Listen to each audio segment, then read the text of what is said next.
ఎవరున్నారు అనే దాని మీద తెలంగాణ సమాజం మళ్ళొకసారి జ్ఞాపకం చేయాల్సిన బాధ్యత కాంగ్రెస్ పార్టీ భావిస్తూ ఈ యొక్క ప్రెస్ మీట్లో తెలియజేయడం జరుగుతున్నది. ప్రధానంగా రాష్ట్ర విభజన కంటే ముందు అనేక ఉద్యమాలు అనేక కార్యక్రమాలు జరిగినాయి. ఆ రోజు ఉమ్మడి రాష్ట్రంలో కాంగ్రెస్ పార్టీ అధికారంలో ఉంది. ఆ 10 ఏళ్ల ఉమ్మడి రాజశేఖర రెడ్డి గారు ఉన్న టైంలో కూడా రాష్ట్ర విభజన డిమాండ్ ఉండే. ఆ రోజులలో ఉద్యమాలు కొనసాగినాయి. రోషయ్య గారు ముఖ్యమంత్రిగా ఉన్నప్పుడు ఉద్యమాలు కొనసాగినాయి. కిరణ్ కుమార్ రెడ్డి ముఖ్యమంత్రిగా ఉన్నప్పుడు కూడా ఉద్యమాలు కొనసాగినాయి.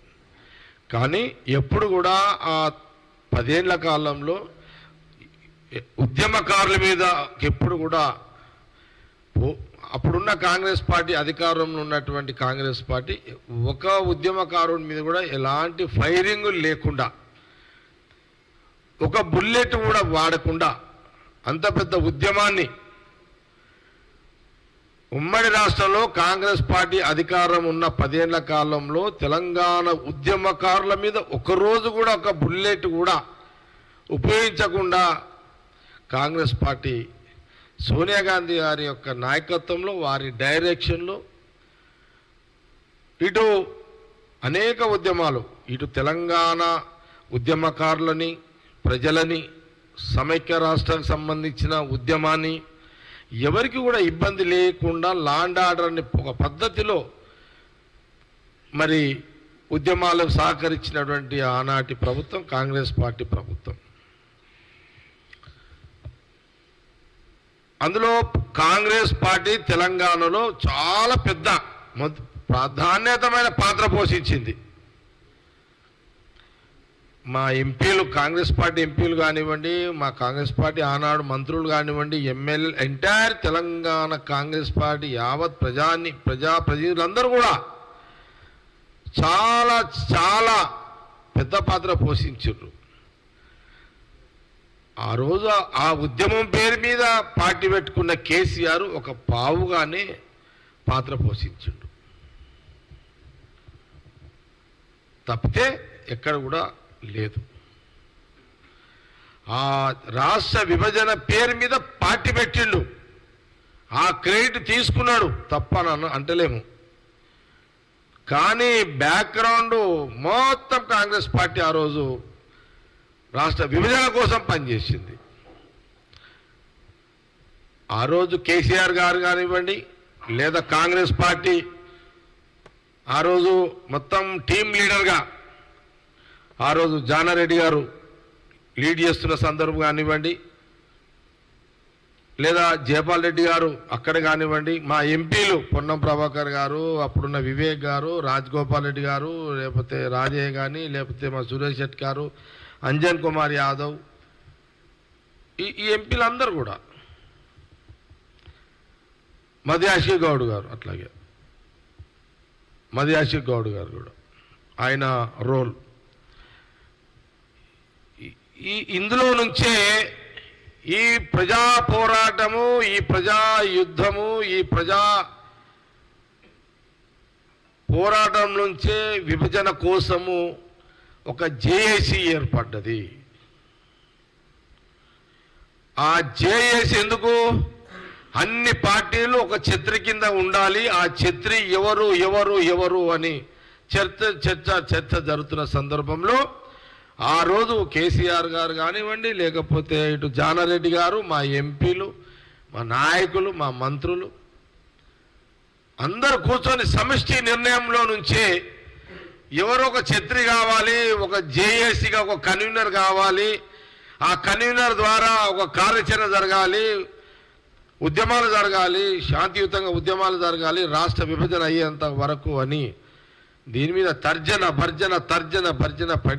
పడి అందరి అభిప్రాయంలో నుంచే ఉద్యమాలు తెలంగాణ ఎన్జిఓస్ కానివ్వండి, అడ్వకేట్స్ కానివ్వండి, జేఏసీ ప్రజా సంఘాలు కానివ్వండి, ఆ రోజులో నక్సలైట్లు కానివ్వండి, లేకపోతే ఇంకెవరన్నా కానివ్వండి, అందులో నుంచి ఈ యొక్క విభజన మొదలు జరగాలి, రాష్ట్రం రావాలి, అందులో ఎవరో ఒకరు ఒక పెద్ద మనిషిని పెట్టి అతని ద్వారా సక్సెస్ఫుల్గా జరగాలి, రాష్ట్రం వచ్చిన తర్వాత ఏ పార్టీ అయినా క్లెయిమ్ చేసుకోండి కానీ రాష్ట్ర విభజన జరగాలి అని చేసి చేసి చేసి లాస్ట్కి ఎవరిని తెచ్చిరయ్యా అంటే ఒక పెద్ద మనిషిగా, ఒక పద్ధతితోటి, ఒక మంచి విధానంతో, ఒక మంచి ఆలోచనతోటి ఆ రోజు Kakatiya university, Osmania university, Kakatiya university బలిదానాలు, ఉద్యమాలు ఇందులో నుంచే ఎవరయ్యా అని అన్నప్పుడు కోదండరాం గారిని జేఏసీ కన్వీనర్గా, చైర్మన్గా తీసుకొచ్చి పెట్టారు. ఇది నిజమే కదా, ఇది జగమెరిగిన సత్యమే కదా. మరి కోదండరాం గారు ఆ డైరెక్షన్లోనే ఈ వ్యవస్థ అంతా జరిగింది. బహుశా కోదండరాం గారు ఇంత పెద్ద డైరెక్షన్లో నేను ఒక్కనే లేను, అందరూ ఉన్నారు తెలంగాణ వాళ్ళంతా. కానీ ఉన్నది చెప్పాలి కాబట్టి చెప్తున్నా, ఉన్న వాస్తవాలు చెప్పాలి. ఒక సందర్భంలో కోదండరాం గారు అన్నారు, తెలంగాణకు వద్దు అని అంటున్న ఒక వ్యక్తి ఉన్నాడు, తెలంగాణ గడ్డ మీద తిరుగుతున్నాడు అది అని నా పేరు ఎత్తిండు కూడా ఒక దగ్గర ఎక్కడో ఏదో మీటింగ్లో ఎత్తిండు. అయినా నేను ఉన్న వాస్తవం చెప్పాలి. కోదండరాం గారు ఆ రోజు పెద్ద మనిషికి అందరం చేసిర్రు చక్కగా. ఆయన మంచి ఒక భీష్ముని తీరుగా ఆ పాత్ర, ఒక భీష్మ పాత్ర పోషించండు. భీష్ముడు యుద్ధం అప్పుడు, యుద్ధం కంటే ముందు, యుద్ధం ఎప్పుడైనా సరే సభలో కూర్చున్నప్పుడు భీష్ముడు ఏం చెప్పేవాడు, అటు కౌరవులను ఇటు పాండవులను అందరినీ సంజాయించి ఇట్లా సమన్వయం ఎట్లయితే భీష్ముని మహాభారతంలో భీష్ముని పాత్ర ఎట్లయితుండేనో తెలంగాణ ఉద్యమంలో జేఏసీ పేరు మీద కోదండరాం గారి యొక్క పాత్ర ఆ రకంగా చేయడం జరిగింది. అందులో నుంచే ఆనాటి ఆ దాంట్లో నుంచే ఓకే విభజన జరిగిపోయింది. కేసీఆర్ గారు, నేను ఒకసారి జ్ఞాపకం చేపిస్తున్నా, కేటీఆర్ కొడుకు కూడా చెప్తున్నా, హరీష్కు చెప్తున్నా. ఎందుకంటే నిన్న మొన్న వాళ్ళ మాటలకు హద్దులు లేవు. ఈ కేటీఆర్ మాట్లాడుతున్నాడు, హరీష్ రావు మాట్లాడుతున్నాడు, కోదండరాం గారి గురించి మాట్లాడుతున్నాడు. నేను అడుగుతున్నా కేటీఆర్ని, ఎందుకు అడుగుతున్నారు? ఇప్పుడు పంచాయతీ వచ్చింది. కాంగ్రెస్ పార్టీ, సోనియా గాంధీ, రాహుల్ గాంధీ గారి నిర్ణయంలో భాగమే సీఎం రేవంత్ రెడ్డి గారు, ఎంటైర్ కాంగ్రెస్ పార్టీ నిన్న గవర్నర్ గారితో కలిసిన అదే గవర్నర్ కోటాలో కోదండరాం గారిని పెట్టాలి, ఆ పేరును ఆయన ప్రపోజల్ మూవ్ చేసి నిన్న ఆయనను ఎమ్మెల్సీగా చేయాలని కాంగ్రెస్ పార్టీ ప్రభుత్వం, సీఎం రేవంత్ రెడ్డి గారు మూవ్ చేశారు. ఇక నిన్న నుంచి కేటీఆర్, హరీష్ రావు మాట్లాడుతున్నారు, కోదండరాం గారి నుంచి వ్యతిరేకంగా మాట్లాడుతున్నారు.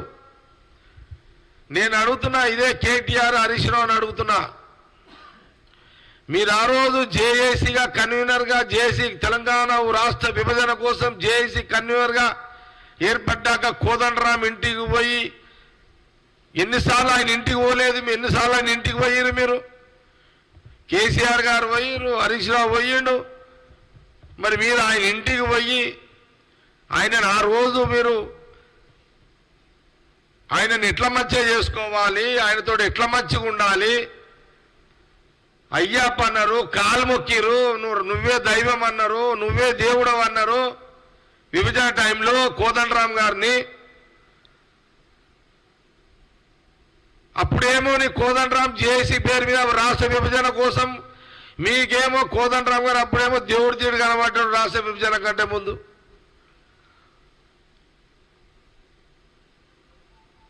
విభజన అయ్యేంత వరకు, మీరు గవర్నమెంట్ వచ్చేంత వరకు కోదండరాం గారిని మీరు చెయ్యి వదలలేదు, ఆయన కాళ్ళు కూడా వదలలేరు మీరు.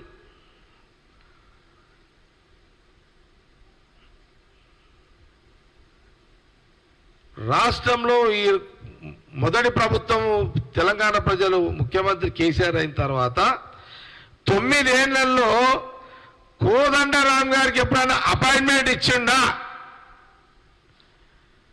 నేను కేటీఆర్ని హరీష్ రావు ముందు అడుగుతున్నా. మీ 9 ఏళ్ల కాలంలో కోదండరామ గారికి మీరు ఎప్పుడైనా అపాయింట్మెంట్ ఇచ్చి జేఏసీగా మీరు రాష్ట్ర విభజన కోసం చాలా పెద్దన్న పాత్ర పోషించారు. మరి మీరు మీ సేవలు తెలంగాణ ప్రజలకు అవసరము, మీకు ఒక బాధ్యత మేము పెట్టుకుంటాము, ఆ బాధ్యత ద్వారా తెలంగాణ ప్రజలకు మీరు ఇచ్చిన భరోసాను మీ ద్వారా చేయిస్తాము అని చెప్పిన మాటలను మేము నిలబెట్టుకుంటాము అని కోదండరాం గారిని ఎప్పుడైనా 9 ఏళ్ల కాలంలో కోదండరాం గారు అపాయింట్మెంట్ ఆడితే కూడా ఇయ్యలేని యొక్క దుస్థితి, దుర్మార్గమైన ఆ 9 ఏళ్ల పాలనలో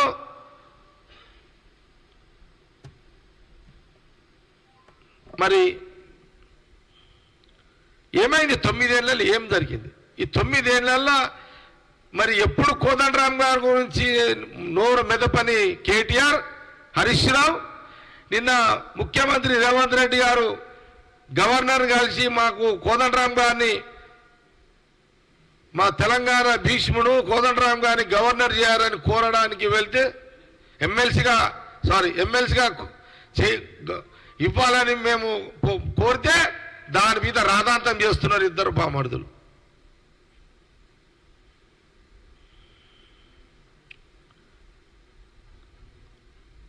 మీరు కోదండరాం గారిని అవమానించరు. మేము కోదండరాం గారిని కాంగ్రెస్ పార్టీ ప్రేమించింది. ఇప్పుడు ఆయన గౌరవించింది, ఇప్పుడు ఆయన మర్యాదిస్తుంది కాంగ్రెస్ పార్టీ. ఆనాడు ఈనాడు ఏనాడు ఉన్న తెలంగాణ ఉద్యమకారులు, ఉద్యోగస్తులు ఎవరైనా సరే అందరూ గమనించాలి ఇదంతా.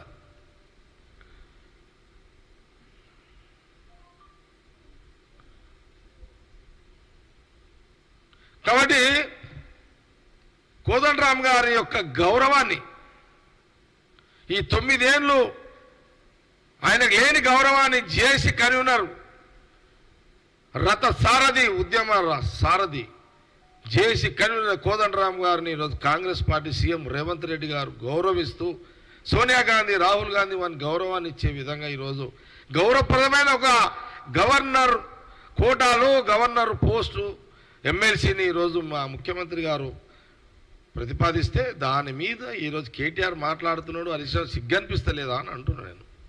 మీకు సిగ్గనిపిస్తలేదా? మీరు చేయలేని పని కాంగ్రెస్ పార్టీ చేస్తుంటే మీకు తలకాయ దించుకోవాల్సిన పరిస్థితిలో మాట మాట్లాడుతున్నారే, సిగ్గు అనిపిస్తలేదా? సిగ్గు వదిలేసిరా మీరు?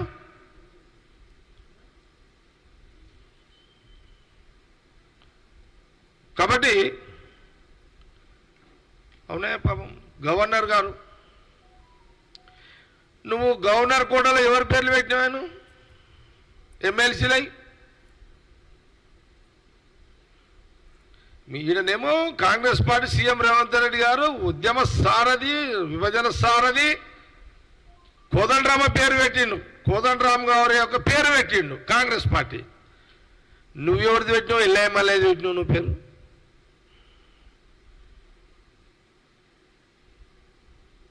ఇది తెలంగాణ ప్రజలు గమనించండి.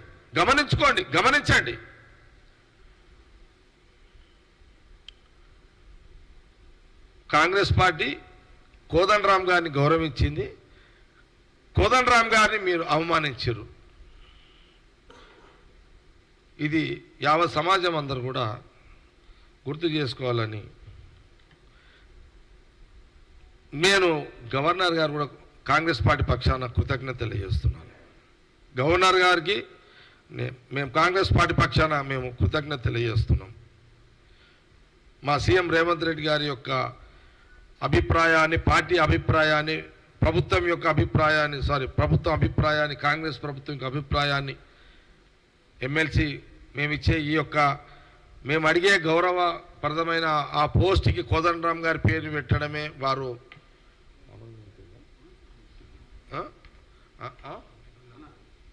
అయిపోయింది. ఆమోదం ఓకే, ఆమోదం దిశలో ఉంది.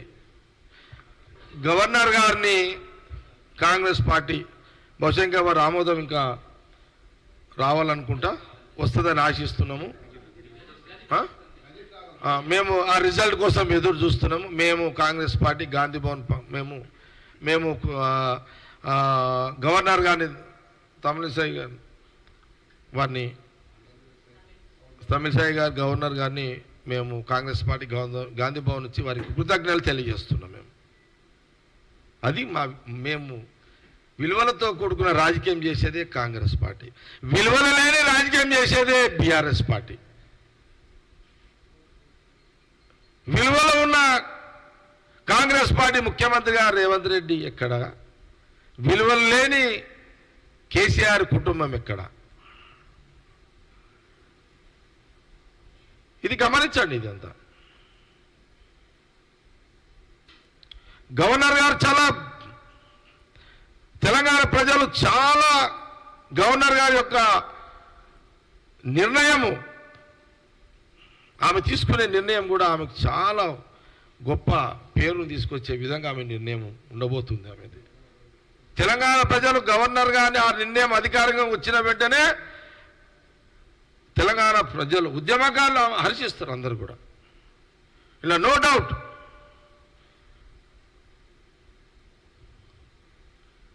అసలు కేటీఆర్, కేసీఆర్ అండ్ హరీష్ రావు గవర్నర్కి కృతజ్ఞతలు చెప్పాలి. అసలు మేము కోదండరామ్ గారిని మేము చేయలేకపోయినాము, అయినా కాంగ్రెస్ వాళ్ళు చేసిరు, చాలా గొప్ప వాళ్ళు. మీరు చెప్పకపోవచ్చు, కాంగ్రెస్ పార్టీ నుంచి గొప్ప వాళ్ళని చెప్తే మీరు ఖతమవుతారు కాబట్టి మీరు చెప్పకపోవచ్చు. కానీ మనసులోనైనా కాంగ్రెస్ పార్టీని అభినందించండి అని కేటీఆర్కి, కేసీఆర్కి సలహా ఇస్తున్నా. మాకు ఢిల్లీ నుంచి సోనియా గాంధీ, రాహుల్ గాంధీ గారు తీసుకునే నిర్ణయంలో సీఎం రేవంత్ రెడ్డి గారు ఏదైతే కోదండరామ్ గారు మూవ్ చేసిరు ఎమ్మెల్సీ గురించి, కోదండరామ్ గారి గురించి మీరు మనసులోనే అభినందించండి కాంగ్రెస్ పార్టీని అని చాలా స్పష్టంగా మీడియా ద్వారా నేను తెలియజేస్తున్నాను. ఈరోజు కోదండరామ్ గారి యొక్క ఎన్నిక తర్వాత మేము మూవ్ చేసిన దాంట్లో ఎమ్మెల్సీగా కోదండరామ్ గారి యొక్క పేరు తర్వాత గవర్నర్ గారి ఆమె చాలా గొప్ప మనసుకి మనం కృతజ్ఞతలు చెప్పాల్సిన అవసరం ఉన్నది. ఓకే, అయితే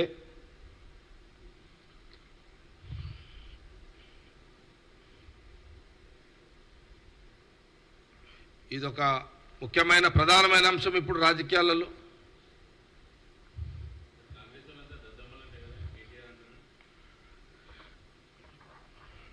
చాలా బాధ అనిపిస్తున్నది.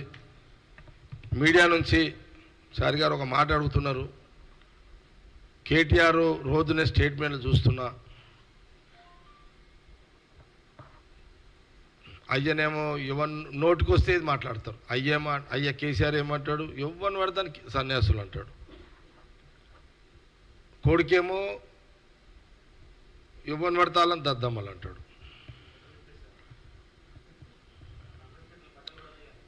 అవును, మా పొన్నం ప్రభాకర్ గారిని ఏదో అన్నట్టున్నాడు, బట్టల సంగతి ఏదో.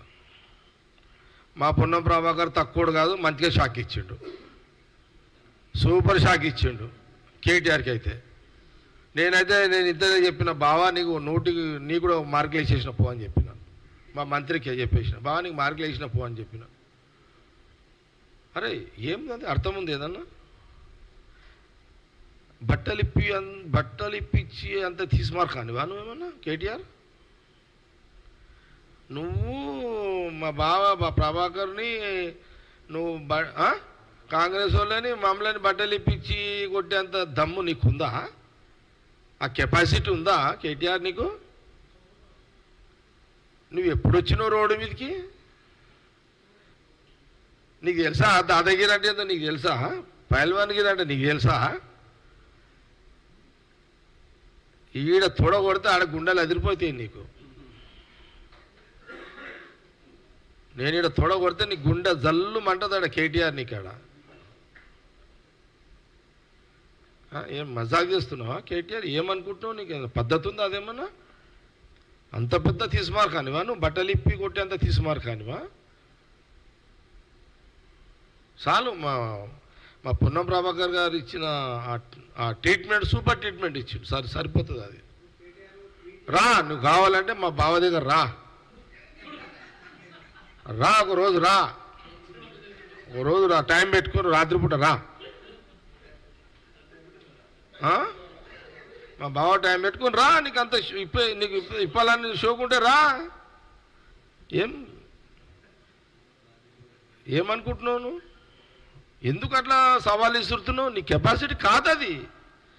నీకు మేము ఎంతమంది మంచి దరకాలం ఇప్పలేము, నువ్వెంత నీ లెక్కెంత? అట్లా కాదు కదా. అట్లా ఎట్లా మాట్లాడుతావు? నోరు ఉంది కదా అని మాట్లాడుతూ పోతావా? మాకు రావా మాటలు? మాకు రావా తిట్లు?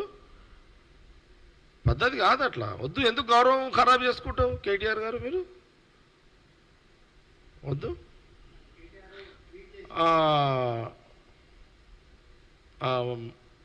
ఓకే, ఇది చెప్తున్నా నేను మధ్యలో టాపిక్ ప్లీజ్. అది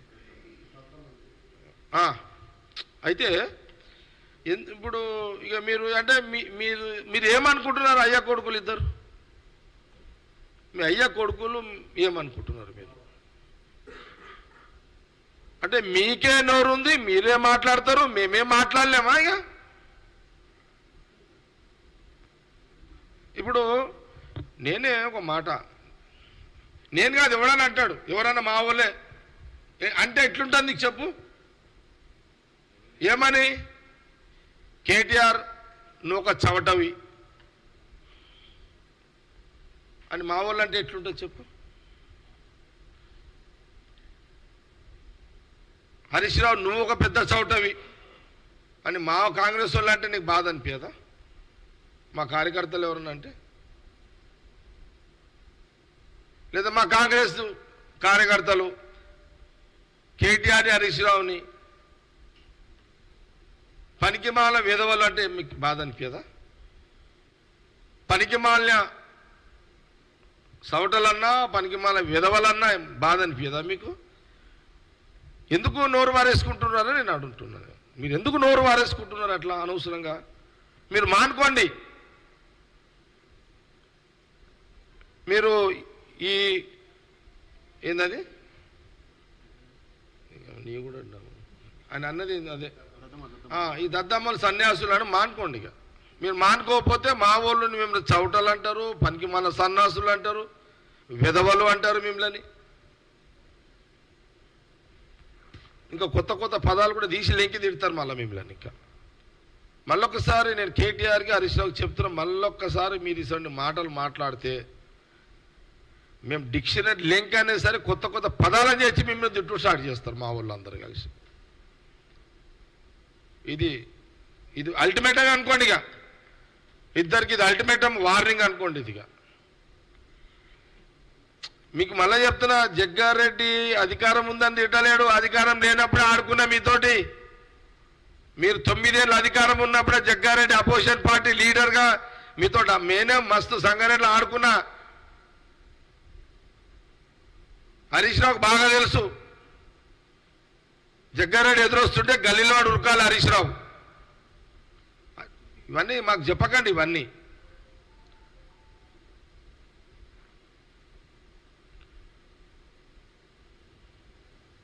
కాబట్టి కొంత మీరు లాంగ్వేజ్ చేంజ్ చేసుకుంటే అది మీకే మర్యాద ఉంటుంది. కాబట్టి ఇది మీరు మార్చుకుంటే మంచిదని వాళ్ళిద్దరికీ బామర్దులో సలహా ఇస్తున్నాను. అయితే ఇంకేదన్నా మీ ప్రశ్నలు ఏమని?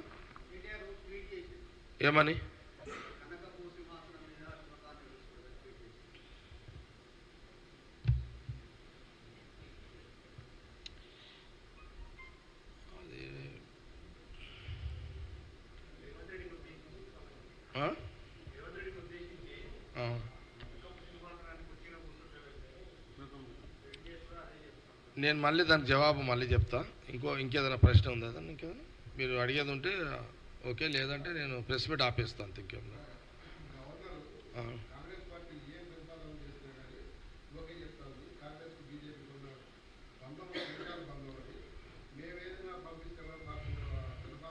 అవునవును. ఇప్పుడు నిన్న అదే ఒక తిరుపాటి రెడ్డి నువ్వు అడిగినావు, అర్థమైంది. నిన్న మళ్ళీ కేటీఆర్ ఈరోజు కూడా స్టేట్మెంట్లో వచ్చింది కేటీఆర్, అదే ఏంది మళ్ళీ మాది బీజేపీ కాంగ్రెస్ ఫెవికోల్ బంధం అని. పిచ్చోడికి చెప్పినా నమ్మటం ఆయన. అది బీజేపీ కాంగ్రెస్ బీజేపీ భద్ర శత్రువులు. మేము ఎదురు వాడితే పొడుచుకోవాల్సిందేరా నాయన, వాడైనా మేమైనా. వాడు మమ్మల్ని చంపుతాడా, మేము బీజేపీని చంపుతామా రాజకీయంగా? మా పరిస్థితి అట్లుంటుంది. మీతో దాగుడు మూతలు ఉంటాయి మా దగ్గర. ఇప్పుడు రేవంత్ రెడ్డి సీఎం హోదాలో పిసిసి ప్రెసిడెంట్గా ఈ అవతల కిషన్ రెడ్డి వస్తుంటే ఎదురువాదు కిషన్ రెడ్డి కదా ఇప్పుడు ప్రెసిడెంట్. రాజకీయంగా వదిలితే పొడుచుకోవాలి. ఆడు పొడుస్తాడా మేము పొడుస్తామా, రాజకీయంగా మా పరిస్థితి అట్లే ఉంటుంది. మీ తీరు గోడ మీద కూర్చొని దుంకనికి రాదు మాకు. బీఆర్ఎస్లో తీరు గోడ మీద కూర్చొని డ్రామాలు ఆడడానికి ఛాయిస్ మాకు ఉండదు, వాళ్ళకు కూడా ఉండదు. ఇది ఫ్యాక్ట్. ఇది బీజేపీకి ఉండదు, కాంగ్రెస్కి ఉండదు. మేము కొట్లాడుకోవాల్సిందే.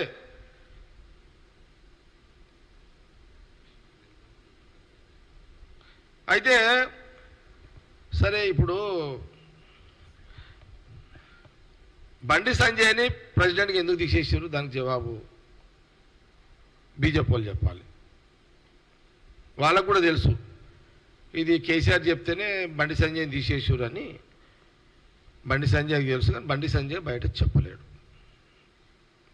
బండి సంజయ్కి ఏం తెలుసు ఏంటంటే, అకస్మాత్తుగా బండి సంజయ్ని వాళ్ళు బీజేపీ ప్రెసిడెంట్గా దించడానికి కారణము బండి సంజయ్ కేసు. బీజేపీ కార్యకర్తలు ఎవరిని అడిగినా చెప్తారు, ఇది కేసీఆర్ ఢిల్లీలో కూర్చొని మోడీ గారికి అమిత్ షా గారికి చెప్పి తీపిచ్చేసారు. ఎందుకంటే రోజు జైల్లో పెడతాడని కేటీఆర్ని కేసీఆర్ని కవితను తిడుతున్నాడు అని తీపిచ్చారు. ఇది వాళ్ళని అడిగితే చెప్తారు మీకు. ఇది మేము సాక్ష్యం అవసరం లేదు. ఇక రేపే జైలుకు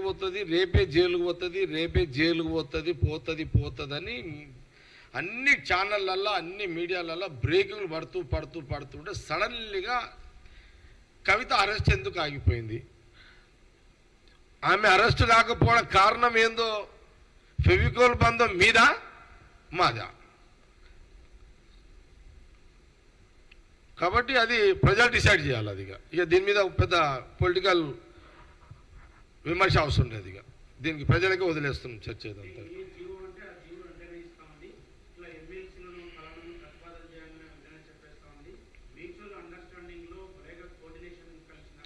నేను ఏమంటున్నానంటే, ముఖ్యమంత్రి రేవంత్ రెడ్డి గారు కాంగ్రెస్ పార్టీ కోదండరామ్ గారి పేరుని ఎమ్మెల్సీగా పంపించినప్పుడు పెద్ద మనసుతోటి ఆమె ఈయన ఉద్యమ సారథిని ఆమెను గౌరవించడం ఇది మంచి నిర్ణయము, మంచి పరిణామము. దీని మీద ఎక్కువ తక్కువ ఇంకా కేటీఆర్ హరీష్ రావు మాట్లాడితే అందరు ఉద్యమకారులు పోయి వాళ్ళనే చెప్పులతోటి కొడతారు.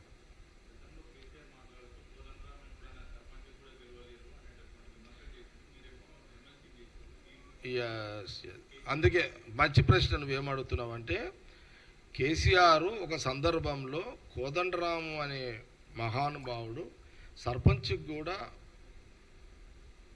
ఉపయోగపడాడు, అర్హత లేదు, కాంగ్రెస్ వాళ్ళు ఇప్పుడు ఎమ్మెల్సీ చేసిర్రు అని ఈ కామెంటు చర్చకు వచ్చింది. ఇది జరిగింది. సర్పంచ్కు పనికిరాని కోదండరామ్ గారు 100 సార్లు ఇదే కేటీఆర్ హరీష్ రావు కోదండరామ్ గారు ఇంటికి పోయి అయ్యప్ప అని దండాలు పెట్టి కాళ్ళు మొక్కి మాకు జేఏసీలో మమ్మల్ని లేపుండి మమ్మల్ని ఎత్తుకోండి అని మొక్కిన రోజు ఎక్కడ పోయింది అంటే, ఆ రోజు ఆయన కెపాసిటీ, మొన్న మీరు గవర్నమెంట్ వచ్చినాక ఆయన కెపాసిటీ లేదా? అప్పుడేమో మీరు ఏదో కానికే ఉద్యమం పేరు మీద మీకేమో అప్పుడు ఆయన మా పెద్ద మీరే తోపు అంటారు, మీరే ఇట్లా అంటారు.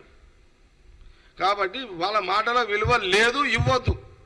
ప్రజలు కూడా, తెలంగాణ ప్రజలు కానీ విద్యార్థులు కానీ అందరూ కూడా తెలిసిన విషయమే. కాబట్టి ఇది చాలా గౌరవప్రదమైన నిర్ణయం జరిగింది. ఈరోజు కోదండరామ్ గారి యొక్క జరగబోతుంది కోదండరామ్ గారి యొక్క ఎమ్మెల్సీ ఎన్నిక సందర్భంలో.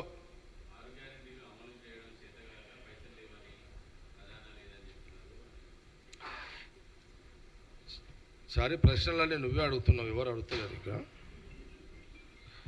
నేనేమంటున్నా అంటే, తెలంగాణ రాష్ట్రం 9 ఏళ్ళు పరిపాలించారు కేసీఆర్. కిరణ్ కుమార్ రెడ్డి కాంగ్రెస్ ముఖ్యమంత్రిగా దిగిపోయేటప్పుడు 60,000 కోట్లు నాయన రాష్ట్ర విభజన, ఇగో మీకు 60,000 కోట్ల రూపాయలు ఇగో శిలకిస్తున్నా, విభజన టైంలో మీకు రాష్ట్రంతో పాటు 60,000 కోట్లు మీకు శిలకిస్తున్నా, ఈ 20,000 తోటి ప్రజలను ఆదుకోండి అని ఆ రోజు కిరణ్ కుమార్ రెడ్డి కాంగ్రెస్ ముఖ్యమంత్రి రాష్ట్ర విభజన చేస్తూ ప్రజలు ఇచ్చిన ఈ ముఖ్యమంత్రి అవకాశ సందర్భంలో 60 కోట్ల రూపాయలు ఆడ శిలకు ఉండే పైసలు బడ్జెట్ ఉండే మన దగ్గర.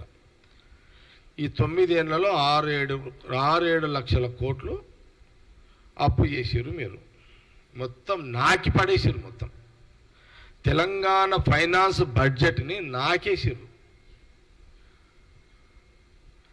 ఎట్లా నాకిరంటే మీకు ఒక కథ చెప్తుంది దీని మీద.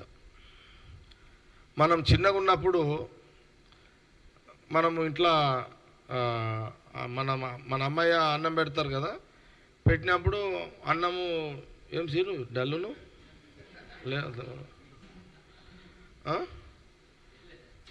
ఏమో మళ్ళీ అంతా అయితే ఈ అన్నం పెట్టినప్పుడు మనకు అందరికి అనుభవాలు ఉన్నాయి కదా, పెట్టేటప్పుడు కింద అన్నం అయిపోతుంది. అంటే దానికి లింక్ ఉంది చెప్తున్నా అందుకే. అయితే అన్నం అంతా అయిపోతుంది కదా, అయిపోయినాక ఇక ఏం చేయాలని అర్థం కాదు ఆడ అమ్మాయికు. ఏం చేయాలని ఏం చేస్తుంటే అది మనం అన్నం చెంచేది ఉంటుంది కదా, ఆ కింద గీక్తురు ఇట్లా అడుగు మాడు, ఆ మాడు గీకి అది తీసుకొచ్చి ఎవడికి ఎక్కువ ఆకలి అవుతుందో వానికి మాడిన అది అన్నం గీకి తీసి పెడుతున్నారు అనమాట. లాస్ట్కి వీళ్ళు ఎట్లా అంటే సేమ్ డిటో అట్లనే చేసారు వీళ్ళు కూడా. అంటే సర్ఫు సోపు కూడా అవసరం లేదు రాష్ట్ర ఫైనాన్స్ని కడగనికే, వీళ్ళు నాలుకలు పెట్టి నాకు పడేసారు మొత్తం అంతా. మాడు లేకుండా గీకి ఫైనాన్స్ని మొత్తము సాఫ్ చేసి పెట్టి తీసుకొచ్చి ఇప్పుడు మా కాంగ్రెస్ చేతిలో ఇప్పుడు నెత్తి వలగొట్టుకుంటున్నాడు. అటు రేవంత్ రెడ్డి, ఇటు సీఎం, ఇటు బట్టి విక్రమార్క ఇప్పుడు డిప్యూటీ సీఎం ఫైనాన్స్. రాత్రి బండ్లకు ఏంది పరిస్థితి అంటే ఎవరు చెప్పమంటావు అని అంటున్నాడు. నెత్తి వలిగిపోతున్నది, ఏం చేయమంటావు అంటే నేనే అన్నా ఇంకేముంటుంది ఆడ నాకి వాడిపోయాడు, నీవేం చేస్తావు దానికని నేనన్నా మా ఫైనాన్స్ మినిస్టర్ తోటి అన్న బట్టి గారితో. రియల్ ఎంత అన్యాయం ఇది, ఇంత దుర్మార్గమైన 9 ఏళ్ల పరిపాలన, 7 లక్షల కోట్ల రూపాయలు నువ్వు అంతా నాశనం పట్టించేసి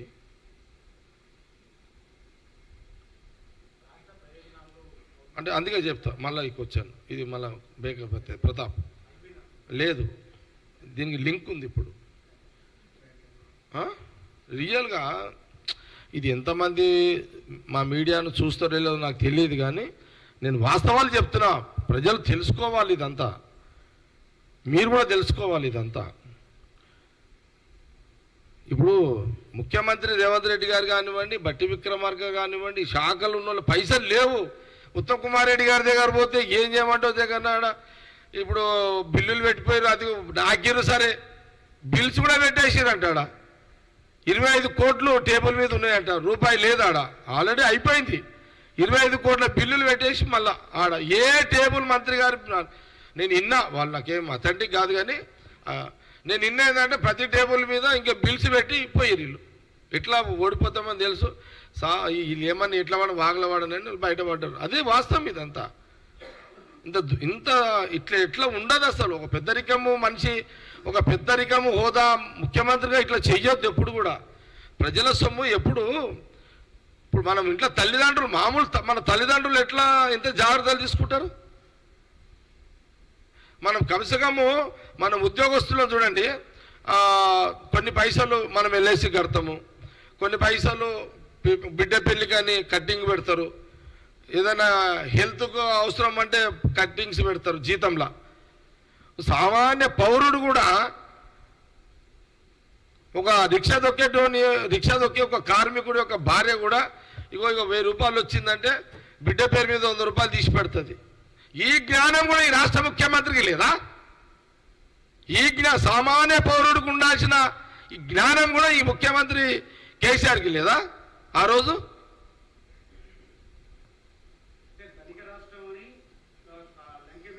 కాబట్టి ఇక అవన్నీ ఓని ఈ లంక బిందెలు బింక బిందెలు అంతా పీకినాయి. అవన్నీ డైలాగులు కొట్టిండు, కథం చేసిండు కేసీఆర్. కానీ అవన్నీ అయిపోయినాయి. ఇక నేను సబ్జెక్టులకు వస్తున్నా. ఎంత ఇది దుర్మార్గం ఇదంతా.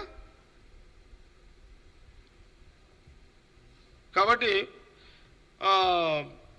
ఇప్పుడు ఈ పైసలే మొన్న ఎలక్షన్లో తీసారు. ఇది ప్రతాప్, ఇదేమైందంటే ఇప్పుడు ఇంట్లో ఈ పైసలే ఇప్పుడు నా సంగారెడ్డి ఉందనుకో, నేను అటో ఇటో పార్టీ ఇచ్చింది కాలేజీలు కొట్టుకొని పెట్టిన. నీకు ఎల్లుండి పోలింగ్ అంటే 30 తారీఖు పోలింగ్ సేను, 29 తారీఖు 6 గంటలకు 25 కోట్లు హరీష్ రావు తీసుకొచ్చి పెట్టిండు సంగారెడ్డిలో. 25 కోట్ల రూపాయలు. ఓటుకి 2000 3000 ఇచ్చిండు. నాకు సంగారెడ్డి టౌన్లో ఒక 15,000 మందికి ఎవరికి ఇచ్చారో కానీ ఇచ్చేసారు. నాకు తెలుసు కదా. ఇక పాపం పేదోళ్ళు ఉంటారు, గరీబోళ్ళు ఉంటారు, ఏం చేస్తాం పాపం. వాళ్ళదేం తప్పు కాదు. ఇక వాళ్ళదేం తప్పు. ఒక్కొక్కరికి 1000 2000 ఇచ్చేసారు. అంటే కొంత సిలకు ఉంది కదా 25 కోట్లు. అయితే ఈ 25 కోట్లు ఎక్కడి పైసలు? గడబరవేడి తోతి వచ్చినాయి హరీష్ రావుకి? ఏమన్నా జేసీబీ వేడి తోతే ఎట్లా వచ్చినాయి 25 కోట్లు? ఒక 29వ తారీఖు రోజు సంగారెడ్డి నియోజకవర్గంలో 25 కోట్లు, జైరాబాద్ ఒక 10-15 కోట్లు, పడంచర్కు 10-15 కోట్లు, లాస్ట్ డే నర్సాపూర్కి అంతే. మేము 5-6 సీట్లు, నేనే కాదు నాతో పాటు వాళ్ళందరూ పైసలు లేకనే మాత్రం లేవు పైసలు. ఈ పైసలు ఎక్కడి? కాళేశ్వరం ప్రాజెక్టు పైసలు ఇవన్నీ. హరీష్ రావు దగ్గర కాళేశ్వరం ఇరిగేషన్ మంత్రిగా ఉన్నప్పుడు నాకు తెలిసిన కాడికి, నాకున్న ఇన్ఫర్మేషన్ కాడికి తక్కువ ఒక 4,000 కోట్ల రూపాయలు జమ చేసి ఉంటాడు బ్లాక్ మనీ.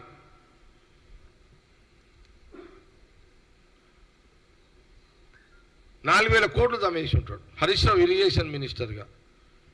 వాళ్ళు ఎలక్షన్లు అప్పుడే తీస్తున్నారు. మేమేమో ఇక మాది వదిలేయండి, కానీ వాళ్ళు ఎలక్షన్ రోజు తీస్తున్నారు.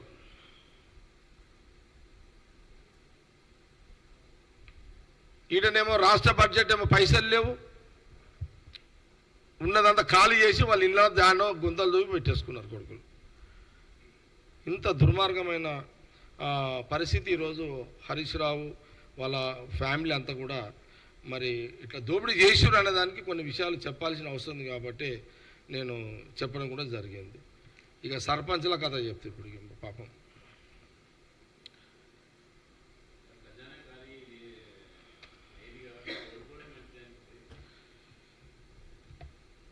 ఖజానా ఖాళీ అయింది కాబట్టి, అంటే వాళ్ళు డబ్బులు పెట్టారు కాబట్టి నేను ఓడిపోయినా. వాస్తవం ఇది.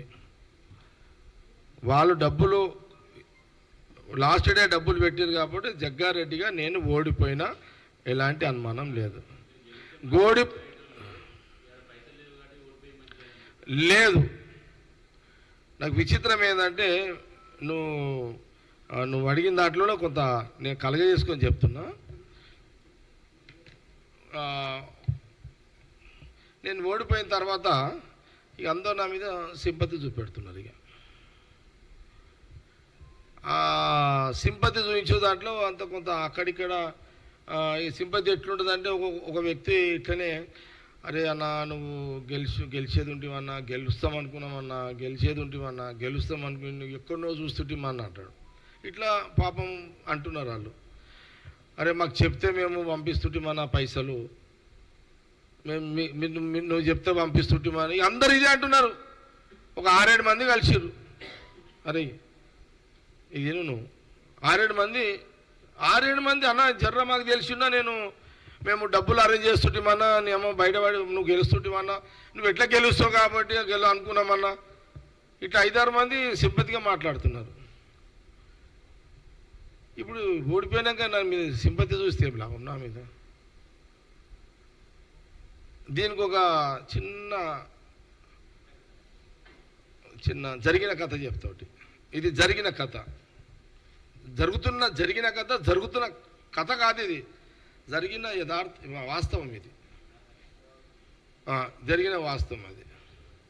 ఏంటంటే మీకు కూడా అంటున్నాడు, నిద్ర వస్తుంది నాకు పైల్వాన్. అయితే నిజంగా చెప్తున్నా, ఒక హాస్పిటల్లో ఒక పేషెంటు, హాస్పిటల్లో ఏమా కెమెరామెన్లు లైవ్లో వస్తున్నాయా? ఇట్లానే దాని కూడా ఒక కథ ఉంది.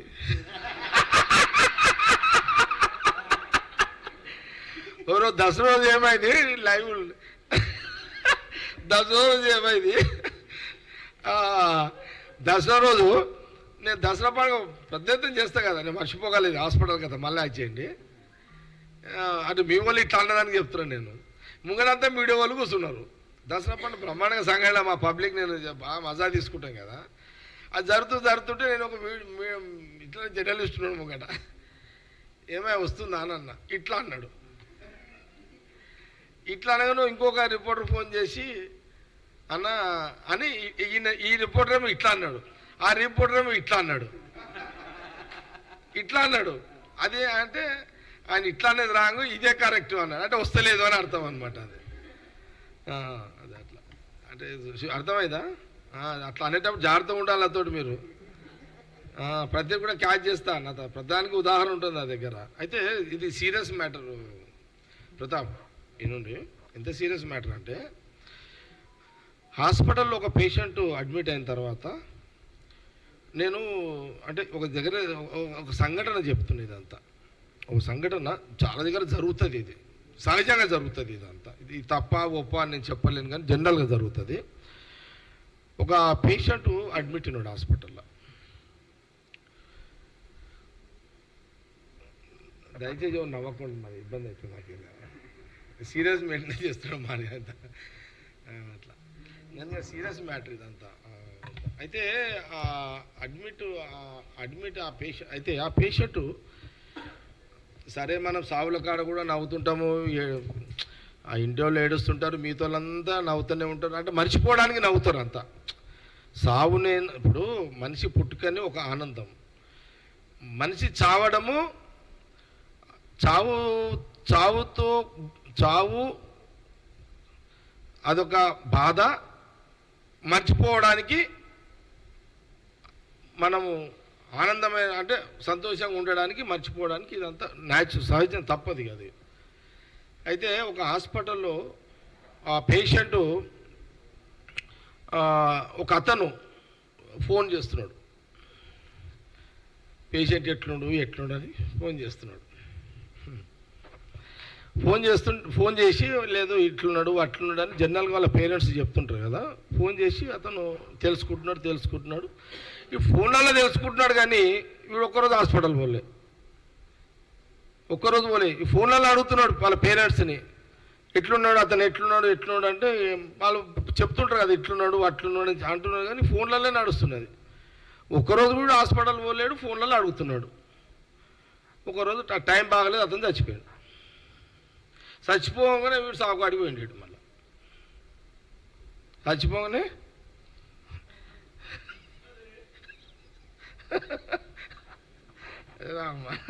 సీరు రవేషిడ మాటకు తప్పేం లేదులే, నవ్వుతాడు. కానీ ఆనందమే జీవితం మనుషులకు. కానీ అయితే వీడు సాగుకాడికి పోయిండు.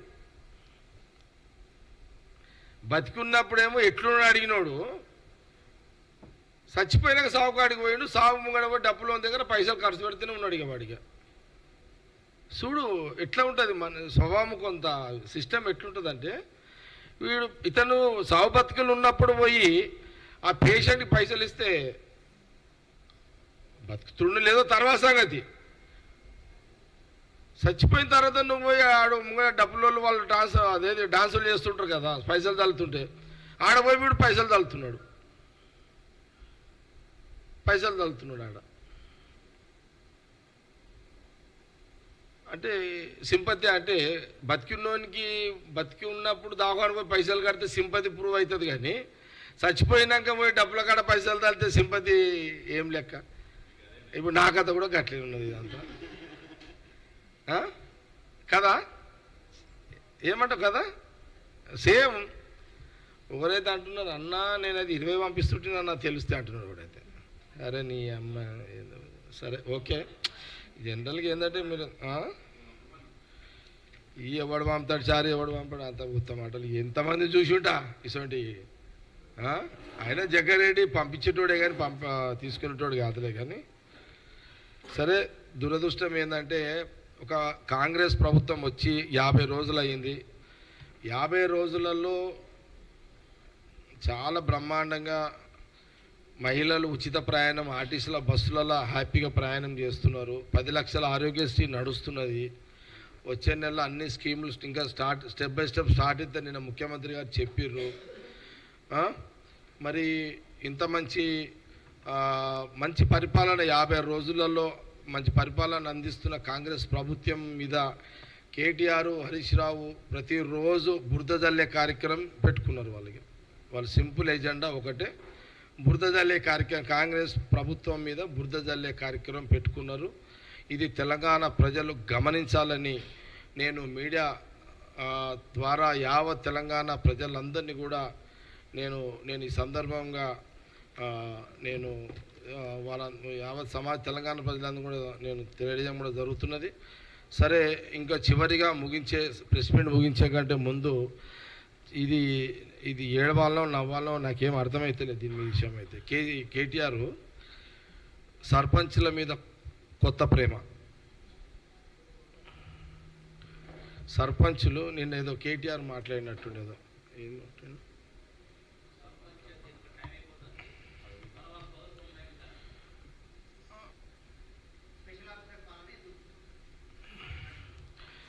ఇప్పుడు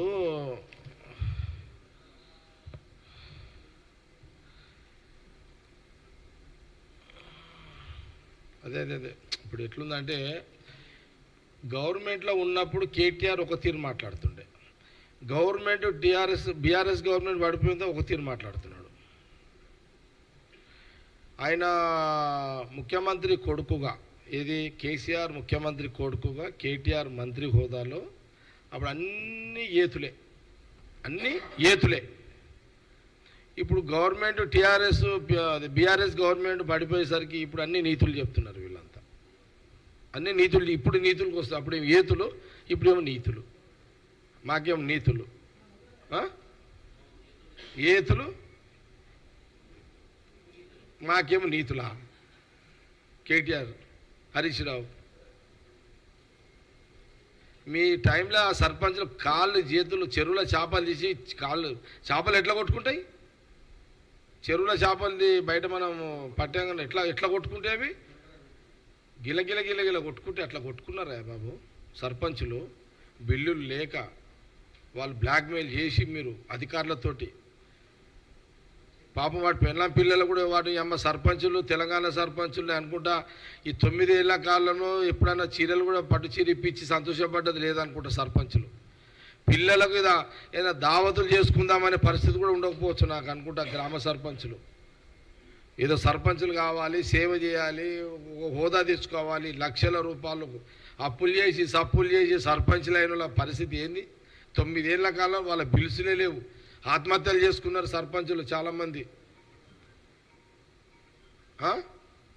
ఈరోజు ఆ 9 ఏళ్ల కాలంలో మీకు గుర్తురాని సర్పంచులు ఈ 50 రోజులలో గుర్తుకొచ్చిందా మా గవర్నమెంట్ రాగానే మీకు సర్పంచుల మీద?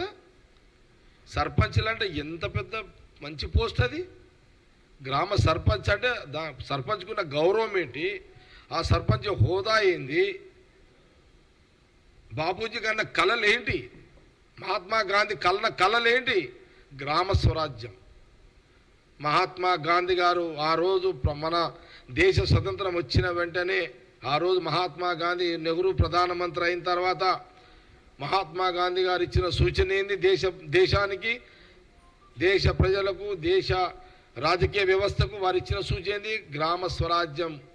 గ్రామం నుంచే మొదలు కావాలి అభివృద్ధి పట్టణాన్ని వరకు అని వారి యొక్క సందేశంలో భాగమే ఈ యొక్క గ్రామ సర్పంచులు. ఏ రోజన్నా బాపూజీ మన మాటలను కేసీఆర్, కేటీఆర్, హరీష్ రావు గౌరవించిరా? మీరు మీ ఫ్యామిలీ గౌరవించిరా ఎప్పుడైనా?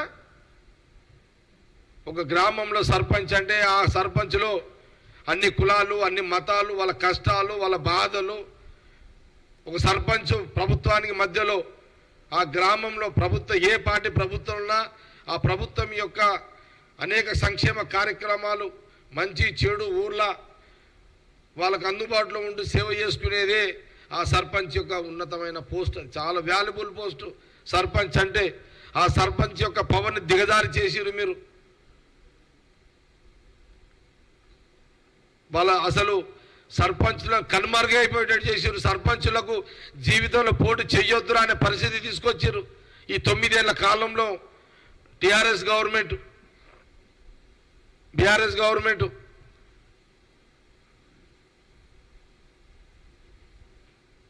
ఆ రోజు ఎక్కడ పోయిన సర్పంచ్ల మీద 9 ఏళ్ల కాలంలో మనకున్నటువంటి గ్రామ పంచాయతీలో సర్పంచ్ల మీద ఆ ప్రేమలు ఆ 9 ఏళ్లలో ఎందుకు చూపెట్టలేవు కేటీఆర్ కాంగ్రెస్ పార్టీ అడుగుతున్నది నేను.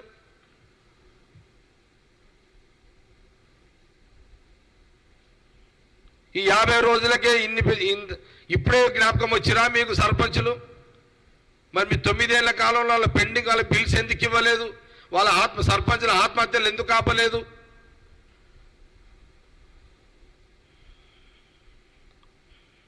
ఈ జ్ఞానం కూడా లేదా కేటీఆర్కి? సర్పంచుల పీరియడ్ అయిపోయిన వెంటనే స్పెషల్ ఆఫీసర్ ఉంటాడనే జ్ఞానం కూడా లేదా? సర్పంచులకు ఉండే జ్ఞానం కూడా కేటీఆర్కి లేకపోయిందా?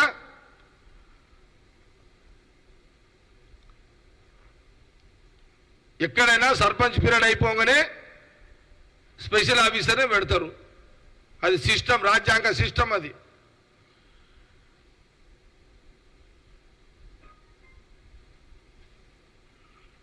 తెలంగాణలో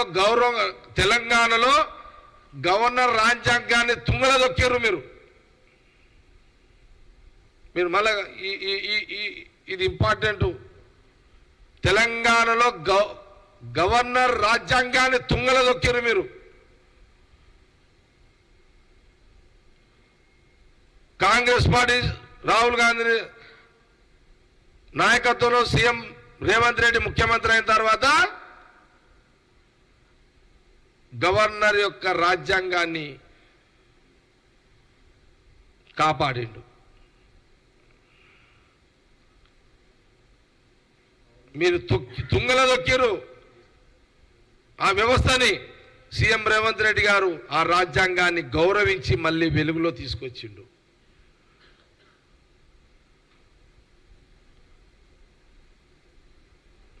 గవర్నర్ అంటే ఎవరు? ప్రభుత్వము. చాలా ఉంటాయేమో, కొన్ని భిన్న ఆలోచనలు, భిన్న అభిప్రాయాలు ఉంటాయేమో రాజకీయంగా. కానీ ప్రభుత్వం యొక్క సిస్టమ్కి వచ్చినప్పుడు గవర్నర్ రాజ్యాంగాన్ని గౌరవించాల్సిన బాధ్యత ప్రభుత్వానికి ఉంటుంది. ప్రభుత్వం యొక్క నిర్ణయాలను గౌరవించాల్సిన పద్ధతి గవర్నర్కు ఉంటుంది. అది సమన్వయంతో నడిచే ఒక సిస్టమ్. అది రాజ్యాంగంలో ఒక పాత్ర. అలాంటి గౌరవాన్ని తుంగలదొక్కిన మీరు, తుంగలదొక్కిన ఈ యొక్క రాజ్యాంగ గవర్నర్ యొక్క వ్యవస్థని మళ్ళీ ఈరోజు 26 జనవరి రోజు మళ్ళీ వెలుగులో తీసుకొచ్చిండు. గౌరవాన్ని పెంచిండు. ఆ ఉన్న గౌరవాన్ని మళ్ళీ ఆ గౌరవాన్ని ఇక్కడ పునరుద్ధరణ చేసిండు 9 ఏళ్ల తర్వాత. నాకు అనుకుంటా మరీ ఈ 5 ఏళ్లలో అయితే. అట్లాగే సర్పంచ్ల పరిస్థితి, దయానిధి పరిస్థితి వాళ్ళదైతే అధోగతి వాళ్ళదైతే. కాబట్టి నైతికంగా బీఆర్ఎస్ నాయకులకు కాంగ్రెస్ ప్రభుత్వాన్ని, కాంగ్రెస్ పార్టీని విమర్శించే హక్కు వాళ్ళకు లేదు. విలువలతో కూడుకున్న పరిపాలన 9 ఏళ్లలో కేసీఆర్ చేయలేదు. విలువలతో కూడుకున్న ప్రభుత్వము కాంగ్రెస్ పార్టీ ప్రజలు తీసుకొచ్చిర్రు. విలువలతో కూడుకున్న కాంగ్రెస్ పార్టీ ప్రభుత్వము ప్రజలకు మధ్యలో ఉంటూ ప్రజల యొక్క కష్టాలను తెలుసుకుంటూ వాళ్ళ సమస్యలు పరిష్కరిస్తూ ముందుగా అనుకున్న పథకాలు ఏదైతే సోనియా గాంధీ, రాహుల్ గాంధీ గారు చెప్పిన పథకాలన్నీ ఒకటి చేసుకుంటూ పోవడం జరుగుతుంది అనే విషయాన్ని నేను యావత్ తెలంగాణ ప్రజానీకానికి అందరూ కూడా తెలియజేస్తూ ప్రెస్ మీట్ను ముగిస్తున్నాను.